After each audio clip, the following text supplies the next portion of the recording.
서울중앙지법 형사합의 25부가 윤석열 대통령에 대한 구속 취소를 결정한 가운데 재판장인 지귀현 판사에게도 관심이 집중되고 있습니다.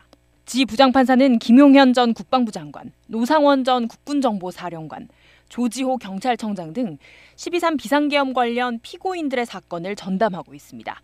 일부 윤 대통령 지지자들 사이에선 이름이 중국 사람, 화교 출신이라는 음모론이 나왔습니다. 윤 대통령의 구속 취소 여부 결정을 고의로 지연시키고 있다며 기회주의, 정치 판사라는 비난이 쏟아지기도 했습니다. 그런데 오늘 윤 대통령의 구속 취소 결정 후 이런 평가가 180도 바뀌었습니다. 서울구치소 앞 등의 윤 대통령 지지자들 사이에선 애국 판사, 차기 대법원장, 구국의 영웅이라는 찬사가 쏟아지고 있습니다. 앞서 지 부장판사는 다른 내란 관련 피고인들의 보석 심사에선 엇갈린 판단을 내놓은 바 있습니다. 김용현 전 장관에 대해선 증거인멸 우려 등을 이유로 보석 청구를 기각했고, 조지호 경찰청장의 경우 주거 공간을 주거지와 병원으로 제한하는 조건으로 보석을 인용했습니다. 지 부장판사는 서울중앙지법 형사 25부로 온 뒤 삼성물산과 제일모직 합병의 이재용 회장이 부당 관여한 혐의로 기소된 사건을 맡았는데, 지난해 2월 1심 재판에서 19개 혐의 모두에 무죄를 선고했습니다. 마약 투약 혐의로 기소된 배우 유아인 씨에 대해서는 징역 1년에 벌금 200만 원형을 선고하고 법정 구속했습니다. KBS 뉴스 신선민입니다. 외국에 정착해 사는 중국 사람을 우리는 흔히 화교라고 부르는데요. 최근 화교는 서울 상위권 대학 의대에 쉽게 입학한다는 가짜 뉴스가 퍼지고 있습니다. 특히 유튜브 등을 중심으로 화교는 수능을 망쳐도 서울대 의대에 가더라는 내용이 빠르게 퍼지고 있습니다. 화교에 대한 특혜를 폐지해야 한다는 국회 청원까지 올라왔는데요. 하지만 화교 전형이라는 건 없습니다. 외국인 전형이 있지만 의대에 진학하는 경우는 드뭅니다. 실제로 최근 5년간 해당 전형으로 의대에 들어간 입학생은 7명에 불과했는데요. 서울대 의대에 합격한 중국 국적의 학생 역시 단 한 명도 없는 것으로 파악됐습니다. 지난 16일 한 인터넷 매체엔 중국인 간첩이 붙잡혔다는 기사가 실렸습니다. 계엄군과 주한미군이 선거연수원을 급습해 중국인 간첩 99명을 붙잡아 압송했다는 겁니다. 사실이 아니었습니다. 선거관리위원회는 연수원엔 공무원들 뿐이었다며 사실관계를 바로잡았습니다. 주한미군까지 한국 매체 기사에 언급된 주장은 완전히 거짓이라고 밝혔습니다. 하지만 보수 성향 유튜브를 타고 계속 확산했습니다. 좌빨 매체들이 급기야는 주한미군을 사칭, 얘들은 또 사칭 전문이에요. 조작 전문이고.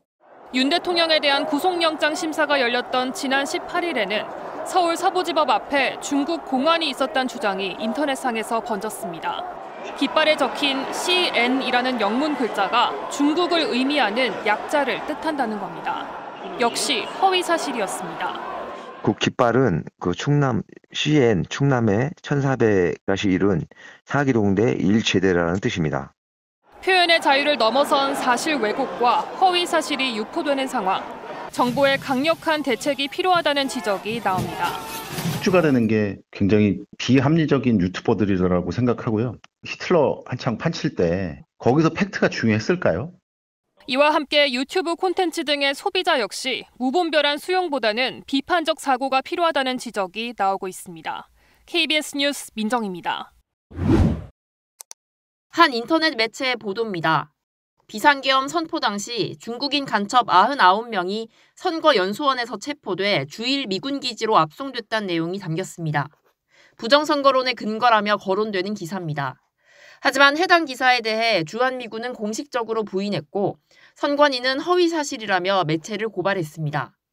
허위사실 논란이 커지던 상황, 이른바 캡틴 아메리카 남성으로 불리는 안모 씨는 KBS에 자신이 관련 기사의 취재원이라고 밝혔습니다.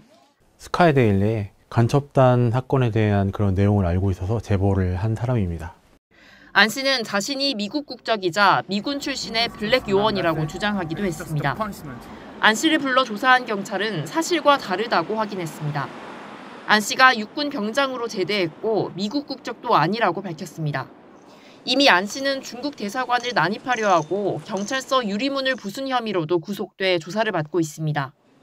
경찰은 간첩단 보도에 대해 노상원 전 정보사령관이 확인해줬다는 기사에 대해서도 사실관계를 확인할 예정입니다.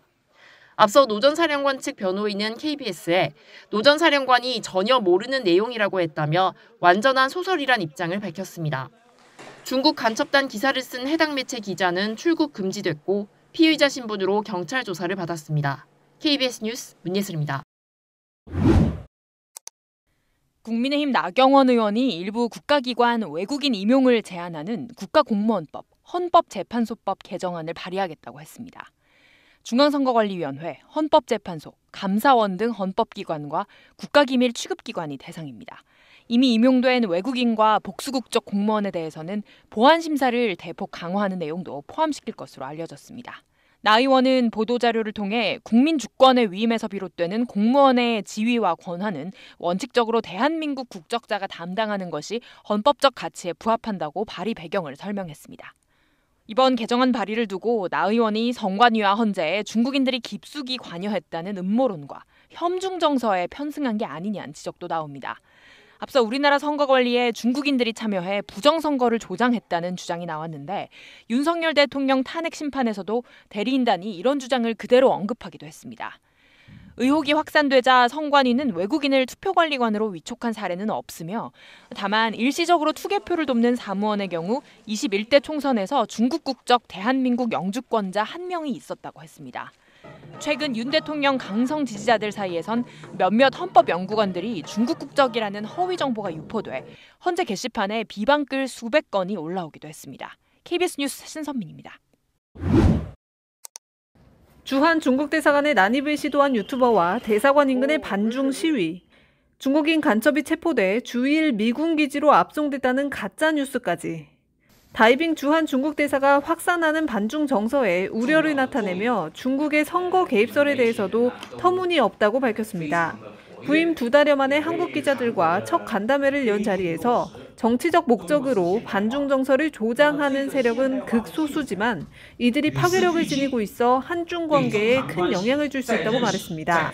반중 집회가 근거 없이 제3국을 겨냥한다면 외교 문제가 될 수도 있다면서 이웃 국가들끼리의 관계 발전을 강조했습니다.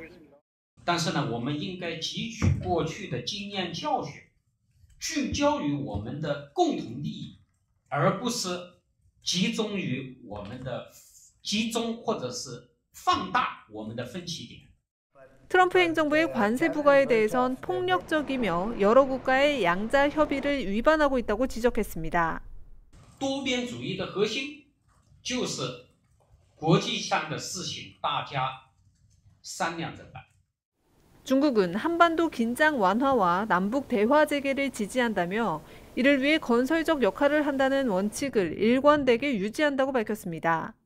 최근 우리 정부가 개인정보 유출 위험성 등을 이유로 인공지능 딥시크를 차단한 조치는 기술 과학적 문제에 대한 차별적 대우라며 이른 시일 내에 딥시크 금지령이 해제되기를 기대한다고 말했습니다. KBS 뉴스 송금환입니다.